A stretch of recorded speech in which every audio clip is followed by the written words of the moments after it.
அடுத்து இந்த சட்டம் ஒழுங்கு அது சரியில்லை இது சரியில்லைன்னு சொல்லி திமுகவும் மற்றும் பலரும் மாறி மாறி கூவுறீங்க. நான் ஒண்ணு கேட்கிறேன், இந்த மாடல் அரசுன்னு சொல்றீங்களே, அதுல என்ன செஞ்சு வச்சுட்டு போயிருக்கீங்க? ஒரு ஊரு விடாம ஒரு தெரு விடாம போதை பொருள் கலாச்சாரம் அப்படியே ஸ்ப்ரெட் ஆகி கொட்டி கிடக்குது.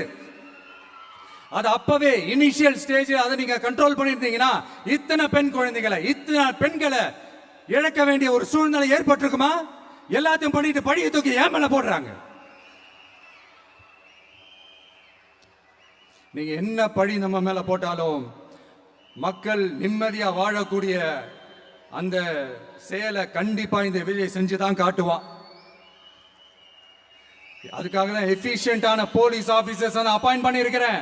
எஃபிஷியன்டான அந்த போலீஸ் ஆபீசர்ஸ் டீம் அப்பாயிண்ட் பண்ணியிருக்கிறேன். பெண்கள் பாதுகாப்பான அந்த சிங்கப்பெண் காவல் படை நெக்ஸ்ட் வீக் அதை இனாகரேட் பண்ண போறோம்.